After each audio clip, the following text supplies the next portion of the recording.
politike n'amabanga yayo. Ni ryari umuntu ashobora guhitanwa n'uwo yitaga inshuti ye muri politike?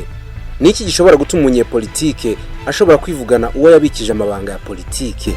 Ni ryari biba ngombwa ko umunyepolitike amena amaraso y'inzirakarengane akaba wa mbere mu kuzunamira no kuzerekeresha amagambo y'akataraboneka ku kiriyo? Umuhanga Nicolas Machiavel wamurikiwe cyane n'ibitekerezo bya Aristote, Plato ndetse na Leonardo da Vinci yaragize ati, umunyepolitike niwe wenyine ushobora gufata icyemezo cyo kongerera amabara agasimba kitwa uruvu. Agasimba ubusanzwe kadakeneye guterwa amarangi kubera ko gafata ibara ryaho kageze. Mu byo yagiye yigisha abanyepolitike benshi harimo kubibutsa yuko nubwo amagambo y'akanwa asobanura ukuri kwinshi kandi kwiza kurushaho, ariko ngo abantu bakwiye kwizera ibyanditswe cyane ku mpapuro kugira ngo igikorwa cyo gutanga imbabazi kirusheho gutinda no kuzarira. Uyu Machiavelli niwe wagiriye inama abategetsi na za leta ko ari ngombwa kwikiza umwanzi wari wese mu buryo bw'ibanga, ariko akibuka kumuherekeresha amagambo meza asize umunyu. Za leta n'abategetsi ubwabo bafite amabanga menshi bahishe kure cyane hirgiyo, guhitana abarwanya ubutegetsi cyangwa se abavuga nabi umuyobozi runaka hakoreshejwe abahashyi bica abantu mu buryo bw'ibanga. Zimwe muri izo mpfu zibanza kwitwa amayobera, izindi zikitwa ko ba nyirazo bishe, biyahuye, impanuka, uburozi, guhirikwa n'umunaniro n'ibindi byinshi cyane. Ingero ni nyinshi cyane z'abantu b'ibikomerezwa bagiye bicwa na za leta zabo cyangwa ubutegetsi bwabo. Niki gituma umutegetsi runaka ashobora kwica umuntu runaka bari bahuje ubutegetsi? Ni ryari umuntu ashobora kubangamira inyungu za leta cyangwa se z'umutegetsi kugeza hafashwe icyemezo cyo kumwica ariko mwibanga?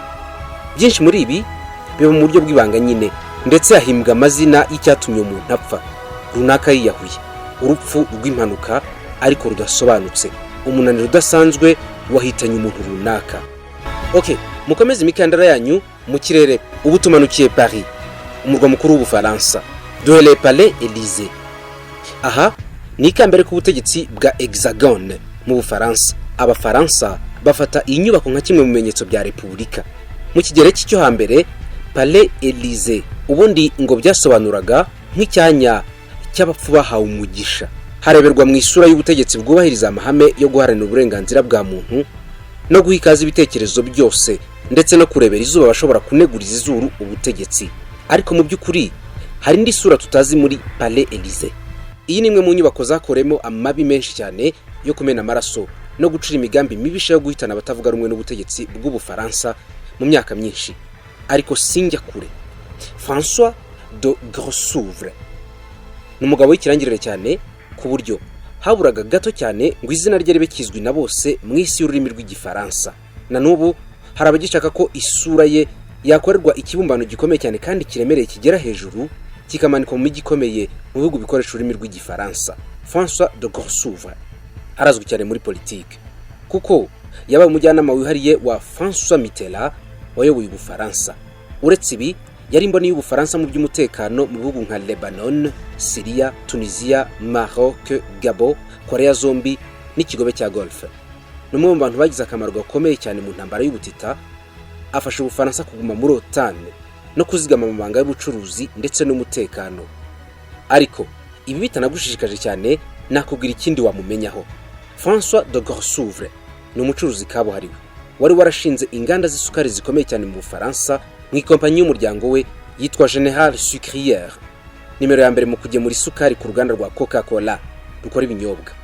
Yari umuntu w'ingenzi mu mpande zombi, yaba politike ndetse n'ubucuruzi, ndetse yarafatiye runini cyane ubutegetsi bw'Ubufaransa bwa François Mitterrand. Inkuru y'incamugongo kuri uyu mugabo yumvikanye ku mugoroba wo ku itariki ya 7 Mata 1994. Hari mu masaha y'umugoroba, saa 11 za nimugoroba neza, amasaha byari bimenyerewe yuko uyu mugabo avira mu biro agataha. Mu masaha y'igicamunsi ariko umurinzi we n'umushoferi bari bamugejeje ku kazi nk'ibisanzwe, ndetse abarinzi ba Palais Élysée bari bamubonye aparika imodoka munsi muri parking yo hasi, yinjira mu biro bye ajya gukora akazi ka nyuma saa 6 nk'ibisanzwe muri etage ya 2 ya Palais Élysée, aho na François Mitterrand yakoreraga. Hafi aho niho Grossouvre yakoreraga. Ibyumba byubashywe cyane bikorwamo n'abakomeye nyuma gato ya perezida w'Ubufaransa. Ubwo amasaha yo gutaha yageraga, François de Grossouvre we ntabwo yari yatashye. Cyakora umurinzi we n'umushoferi w'imodoka ye ntabwo babitinzeho cyane, kuko na mbere yajyaga agera mu masaha ya saa 12 akiri mu kazi. Iki gihe bagumye bamutegereje hanze. Saa 12 isaha yose patron Grossouvre atarasohoka mu biro. Umurinzi we Daniel Cerdan yagize amakenga, yinjiriwe ajya gukomanga ngo arebe icyabaye. Patron yabaye iki? Ntawamusubije. Yarongeye arakomanga. Nabyo ntiyabitindaho kubera yuko Grossouvre yabaga afite akazi gakomeye cyane, ntabwo ashaka kuvugana n'abantu. Ku nshuro ya gatatu Daniel Cerdan umurinzi we yarongeye arakomanga, ntihagira usubiza. Afungura urugi arinjira. Icyabaye yasanze boss we François de Grossouvre aryamye hasi kuri tapi agaramye, yaviriranye amaraso umubiri wose. Itangazo rya leta y'Ubufaransa ryasinywe na Perezida François Mitterrand ryavugaga ko leta ibabajwe cyane n'urupfu rwa François de Grossouvre wapfuye yirashe akiyambura ubuzima akoresheje imbunda ntoya. Inkuru zabaye nk'iziba kimomo ko mu Bufaransa François de Grossouvre yirashe, ndetse iperereza rya leta rirabishimangira. Gusa kuva ku ntangiriro y'iyi nkuru umuryango we ntabwo wigeze wizera iby'iyi nkuru yuko Grossouvre yaba yirashe, ndetse umuryango we ngo wari usanzwe ufite ibiciro yuko uyu mugabo ashobora kuzicwa isaha n'isaha yishwe n'ubutegetsi. Perezida François Mitterrand ashobora kuba ari we uri inyuma y'urupfu rw'inshuti ye magara, umujyanama we bwite n'umutekinisiye we mu by'imari n'igenamigambi François de Grossouvre. Mu by'ukuri niki cyari gutuma François Mitterrand amera nk'uwikoze mu nda akica inshuti ye magara? Intandaro ubusanzwe we ndavuga de Grossouvre yari inshuti ya François Mitterrand mu myaka 30 yari ishize, babaye nk'abavandimwe. Bombi iyo babaga bari kuganira bafata kakawa, bibukaga cyane uburyo bahuriye mu ndege berekeje mu nama y'ishyaka ry'abakomuniste mu Bushinwa, bagiye kungurana ibitekerezo no gukora urugendo shuri mu bya politike. Bari bakiri batoya, nyuma yo kurangiza za kaminuza bashaka uburyo bazinjira muri politike neza. Nk'umuntu wari umunyamafaranga, de Grossouvre yafashe cyane François Mitterrand mu gushinga ishyaka rye rya Fédération de la Gauche Démocratie Socialiste FGDS. Ibi byazamuye cyane Mitterrand bimugira ikirangirire muri politike, ariko ntabwo ari bari bahuriyeho gusa. François Mitterrand yagiraga umukobwa witwa Mazarine Marie Pinjot. Uyu yamubyaye hanze mu buryo bw'ibanga, kandi ntabwo yari yarigeze ashaka yuko rubanda rubimenya. Byabaye ngombwa ko mu bwumvikane bwabo bombi de Grossouvre yitiriye uyu mukobwa nkaho ari we wamubyaye. Ariko nubwo uyu mubano wari nk'uwabanywanye, de Grossouvre yari afite ibimenyetso bihagije by'abantu bagiye bicwa ku butegetsi bwa Mitterrand, ndetse yari yaramaze gufata umwanzuro wo kuzabishyira hanze igihe bizaba ngombwa akabitangamo inkuru. Idosiye yari iremereye cyane, niyo wahoze ari umunyemari akaba n'inshuti ya de Grossouvre karundura mu by'amabanki Roger Patrick Bella, wahoze ari inshuti z'aba bombi, ariko akaza gushwana na Mitterrand bapfuye amafaranga. Yahise amwica nabwo mu buryo bw'ibanga. Ibi Mitterrand yabikoze ashaka kwigarura we wenyine ikompanyi bari bafatanyije n'uyu muherwe guhera mu 1989. Iby'urupfu rw'uyu munyemari de Grossouvre byaramubabaje cyane, bituma bikurikirana, ndetse yemeza gushyira hanze ibimenyetso abacamanza bari bakeneye byose kugira ngo bakurikirane iby'iki kibazo. Ibiganza bya Mitterrand mu maso de Grossouvre byari byanduye cyane, kuko yavuzweho ko bari nawe wahitanye uwahoze ari ministre w'intebe mu 1993. Uyu nawe ngo bapfuye akayabo ka miliyoni 200 z'amadolari zavuye ku bashoramari bahaye ministre w'intebe impano, ariko Mitterrand akavuga ko aya mafaranga ari we yaragenewe. Ibi byose bwana François de Grossouvre yarabifite ibimenyetso simusiga, kandi yari yaramaze gufata icyemezo cyo kubishyira hanze akabiha ubucamanza nubwo yashwana na patron we Mitterrand. Mu by'ukuri ubwo basangaga de Grossouvre yapfiriye mu biro bye agaramye, iruhande rwe hari imbunda, byari ikimenyetso simusiga yuko uyu mupatro ashobora kuba yitunze imbunda mu gihorihori akirasa. Ubwe se wiyambuye ubuzima. Uwakoze ibi ni nyakabyizi y'imyitozo ikaze wize kudahusha woherejwe na François Mitterrand kugira ngo yice inshuti ye magara mu myaka 30 ishize, hanyuma asibanganya ibimenyetso byose n'amakuru yashoboraga gushyirwa hanze ngo bitume izina rya Mitterrand ritandavura muri rubanda. Saba gusa uyu numwe nafasheho urugero muri Palais Élysée, ariko hari n'abandi benshi barirwa mu magana, kuko ubutegetsi bwa Palais Élysée bwahitanye abantu benshi barimo abarimu muri za kaminuza, abanyepolitike n'abandi benshi batavuze rumwe n'ubutegetsi, ariko impamvu zateye izi mpfu zigahimbwa. Ntangira nakubwiye ko umuhanga mu bya politiki na filozofi Machiavelli ari umwe mu baciye iteka ku bashaka kwitambika inyungu z'umutegetsi runaka cyangwa iz'igihugu, abashaka kumena amabanga no kugaragaza ibyakozwe na za leta ibyabo umwami asa n'uwabitanze. EKTP iyi ni ikompanyi ikomeye cyane y'ubucuruzi ndetse kuri ubu ikorera kuri internet muri Indonesia, ishinzwe gukora amarangamuntu agezweho cyane arimo imyirondoro ibyuma bishobora gusoma. EKTP ni nacyo kigo gikora ibiraka bikomeye cyane byo gutunganya imashini zisoma amakuru ariko bikumwe byacu ibizwi nka empreinte digitale. Mu 2016 iki kigo cyataweho ko cyanyereje imisoro irenga miliyoni 172 zari zigamije kujya mu kigega cya leta ya Indonesia. Ariko abakomeye muri leta ya Indonesia nibo ngo bagize uruhare kugira ngo amafaranga yose anyerezwe. Mu gihe iki kigo cya KTP cyakurikiranwaga, umutangabuhamya wari warizewe cyane kurusha abandi yitwa Johannes Marlia. Mbere gato yo gutanga ubuhamya, uyu mutangabuhamya yasanzwe yapfiriye mu cyumba cy'ihotel mu mujyi wa Hollywood muri Amerika. Iperereza rya FBI muri Amerika, kimwe mu bigo bizwiho gukora iperereza no gushakisha ibimenyetso cyane, nacyo cyemeje yuko Johannes Marlia, umusore w'imyaka 32, yiyahuye akoresheje imbunda ntoya mu bwoko bwa masotela. Nubwo FBI yavuze ibi, yari bizi neza ko atari byo, ahubwo ku ruhande hari ukuri nyako. Mu 2017 mu kwezi kwa munani, iperereza ryigenga ryavumbuye yuko Johannes Marlia muri 2013 ubwo Perezida Obama yajyaga kurahira, yashyize kuri konti y'ishyaka ry'abademokrate $150 by'amadolari yafashije cyane abademokrate mu gutegura uyu munsi wo kurahira kwa Perezida Obama. Ikindi ngo nuko muri zira miliyoni 172 zibwe mu isanduku ya leta ya Indonesia harimo amafaranga agiye mu isanduku y'ikigo cya SWAT. SWAT ni ikigo gishinzwe gukora ubutabazi bwihuse cyane muri Amerika. Bityo rero ngo ibi byose byagombaga kugirwa ibanga ku nyungu za Leta Zunze Ubumwe za Amerika. Ikinyamakuru gikomeye cyane mu Butaliyani cyitwa La Gazzetta de Bali cyatangaje ko inzego z'ubutasi za Amerika cyakoranye bya hafi n'ishyaka ry'abademokrate ngo bikize bwangu umusore ukiri muto w'imyaka 32 wari ufite amabanga menshi ku bijyanye n'amafaranga yari yarishyuye ishyaka rya Perezida Barack Obama. Abicwa muri rusange ni abafite icyo bapfa n'ubutegetsi cyangwa se icyo baziranyeho nabwo. Kremlin ni inzu ikorwamo na Perezida w'Uburusiya.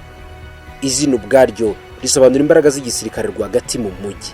Kremlin, imbaraga z'igisirikare rwagati mu mujyi.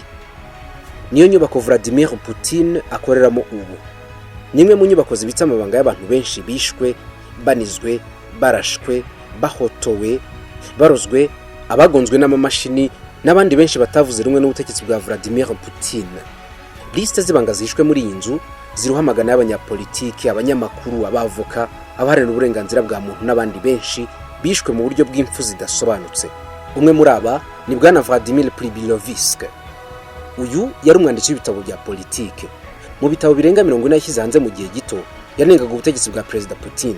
Igitabo cyamenyekanye kurusha ibindi ni icyitwa La Ferme des Animaux, ikiraro cy'amatungo cyangwa se ahororerwa amatungo.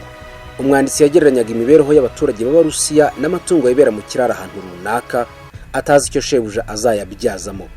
Ni igitabo cyasohotse mu 2010, kirakundwa cyane, kigurwa n'imbaga y'abantu benshi, nawe ugishatse kuri ubu ngubu wakigura kuri Amazon.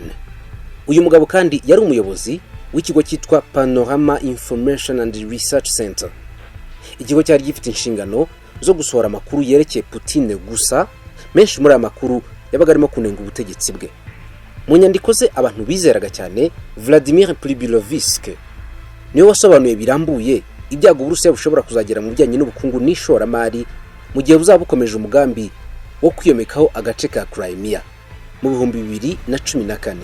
Uyu mugabo yabwiye ikinyamakuru cy'Abadage cyitwa German Daily ko asanga Putin yaramaze kugira Uburusiya nk'akarima ke bwite kandi ko ibingibi bishobora kwangiza cyane Uburusiya. Muri 2015 uyu yari yaramaze no kwivanga muri dosiye y'urupfu rwahoze ari umujyanama wa Putin bwite witwa Boris Nemtsov. Nawe bivuga yuko yishwe n'ubutegetsi. Igihembo rero kuri uyu mwanditsi w'igitangaza mu buryo bw'amayobera ku itariki 16 Mutarama 2016, inkuru mbi yakwiriye Moscow ivuga ko bwana Vladimir Pribilovsk yasanzwe mu nyubako yaratuyemo mu mujyi wa Moscow yapfuye. Iperereza y'igipolisi cya leta ryagaragaje yuko uyu yarashwe n'abantu batazwi nk'uko n'ubundi byagaragaye yuko amaraso yari menshi cyane ndetse afite n'ibikomere by'amasasu mu mutwe. Nta muyobozi muri leta cyangwa se undi wese mu nzego zikomeye za gisirikare wigeze avuga ku by'urupfu rw'uyu mugabo. Mu kumusezeraho bwa nyuma, abantu benshi bavugiraga mu matamatama yuko azize gushaka guhangana na perezida w'Uburusiya Vladimir Putin.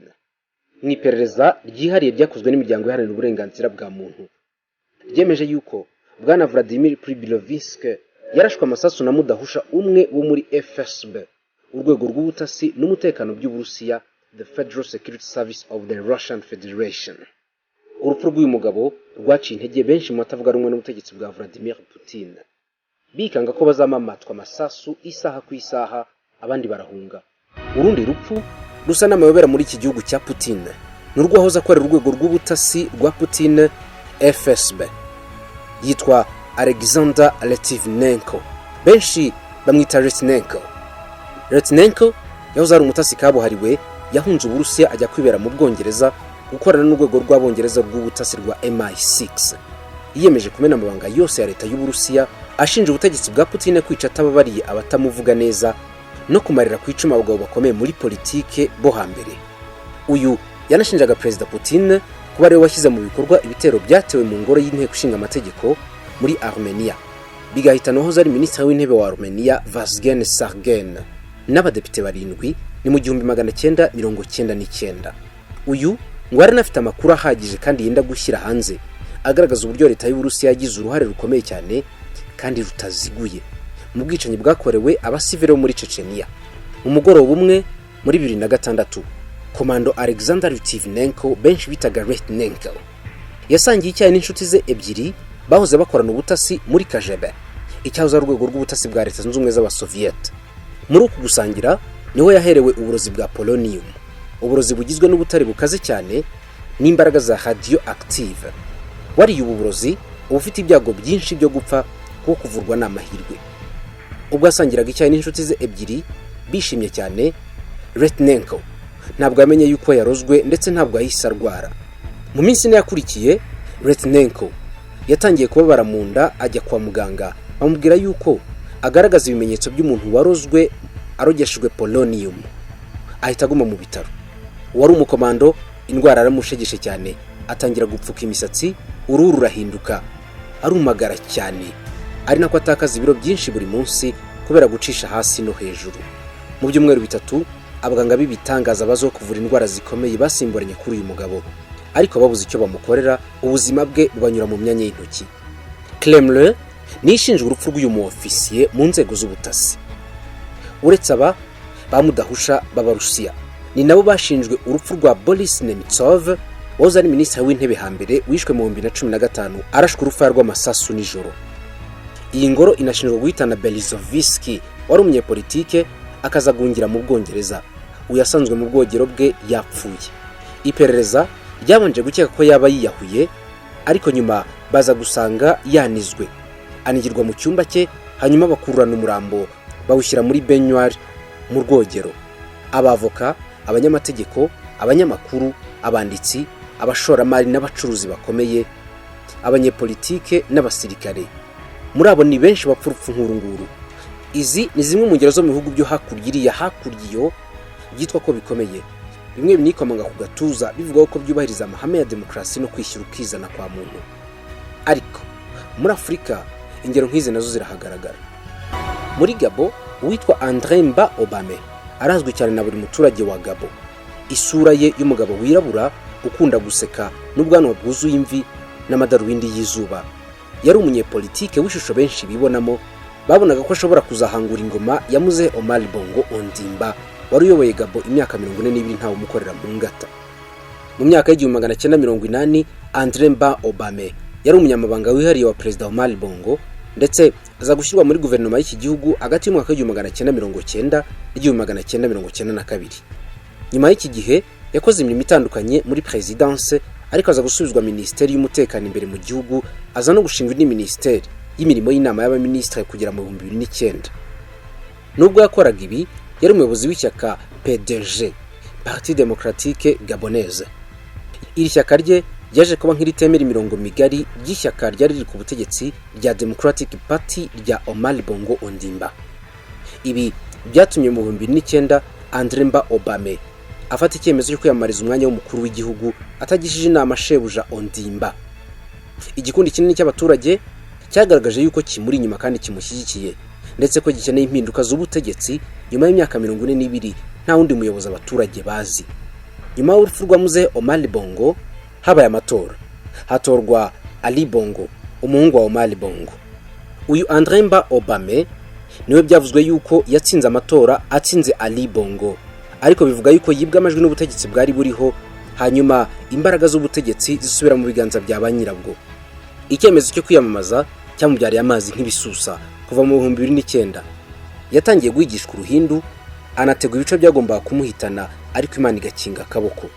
Mu 2011 yafashe icyemezo cyo kurahira nk'umuyobozi mushya watowe na rubanda, anashyiraho guverinoma ye bwite, atitaye kuba Ali Bongo ari umukuru w'igihugu uri ku butegetsi.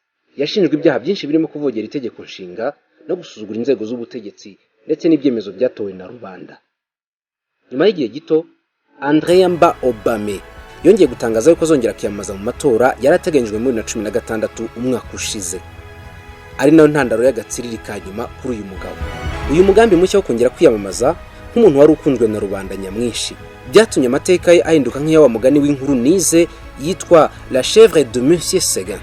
Umugani ugaragaza yuko Bwana Seguin yari afite ihene esheshatu, ariko zose ziza kuribwa n'ikirura cyo mu ishyamba kubera ko izo hene zashatse kugerageza andi mahirwe yo kurisha ubwatsi butoshye cyane zajyaga zibona hakurya zirebera mu rugo kwa Monsieur Seguin. Ubu bwatsi ngo bwari butandukanye cyane n'ubwo Monsieur Seguin yajyaga agaburira izi hene, hanyuma zabureba zikagira amatsiko. Zagiye mu ishyamba, ikirura kizirira icyarimwe gushaka kwisumukuruza kwa wahoze ari patron we mu 2009, n'umugambi wo kongera kubigerageza nanone mu 2016 byatumye Bwana Andremba Obame arogerwa mu mafunguro, arwara ibyumweru 2 gusa, nuko roho ye iruhukira mu mahoro mu 2015 tariki 12 Mata. Uburusiya yahawe bwari bukaze cyane. Yivurije mu bitaro bitandatu birimo ibya Tunisia, Afrika y'Epfo, ibyo muri Gabo n'ahandi hatandukanye. Abanyarwanda bati nta uvura umunsi, umurwayi ntabwo yarengeje ibyumweru 2 gusa, nuko ashiramo umwuka mu bitaro bikuru bya Cameroon. Benshi mu bategetsi b'ibihugu bakoresheje inzego z'ubutasi usanga bafite ibyitware machine de tuerie, imashini zikora ubwicanyi. Aba ni abantu bafite imyitozo yo kwica mu buryo butandukanye. Bamwe usanga bigishwa kuroga bidasanzwe n'amayeri yo kugushyira mu mafunguro ntugire na kimwe ukeka. Abandi benshi batozwa kudahusha ku buryo usanga hari abitwa ba snipers bashobora kumara iminsi runaka bagucungira ku rugo iwawe biteguye kugupima urusoro rumwe ruzira urwa kabiri. Hari abakorera bene izo nzego z'ubutasi ariko bazwiho kumenya guhotora no kuniga. Igitangaje, hari abakobwa benshi batozwa bene aka kazi ko kwimenyereza kuryamana n'abakomeye ngo aba bazaba ari bo babahitana igihe umutegetsi yamubatumyeho. Mu gitabo cyitwa Spy Handbook cyanditswe na Harry Ferguson wahoze akorera ibiro by'ubutasi by'Abongereza MI6, yabaye nk'uwishura amabanga menshi y'inzego z'ubutasi abantu benshi batari bazi. Uyu yavuze ko MI6 yangaje abakobwa beza kandi bafite ikimero cyiza n'igikundiro, akarimi karyoshye n'imiterere myiza byo gukurura abagabo bakomeye cyane muri politiki. Muri iki gitabo Harry Ferguson basobanura ko abakobwa ari nabo bakoreshwa akazi kenshi kandi kavunanye, karimo nko kwinjira umugabo ukomeye ushakishwa n'inzego z'ubutasi kugeza babashije kumukuramo amakuru afatwa nk'aya nyuma kandi ibanga cyane. Harry Ferguson avuga ko hari abakobwa MI6 yahaga akazi k'imyaka myinshi ikabasaba kwitanga bidasanzwe kugira ngo bafashe ibiro by'ubutasi kugera ku ntego zabyo. Bamwe ngo bemeraga gushakana n'abagabo bashakishwa cyangwa se bakemera kuba inshoreke z'aba bagabo kugeza babameneye amabanga yabo yose, ndetse ngo hari igihe uyu mukobwa kubera yuko yabaga amaze kukumenya neza ari nawe wahabwaga akazi ka nyuma ko kuguhotora akamenyesha inzego z'ubutasi icyabaye. Igitabo cya Harry Ferguson gisobanura yuko benshi mu banyapolitiki bapfira mu mahoteli, abapfa impfu zidasobanutse, abaraswa n'abantu batamenyekanye, ngo byanze bikunze nababa bishwe na za machine de tuerie, bya imashini bishinzwe kwica abafitanye ibibazo na leta cyangwa se n'abategetsi ubwabo.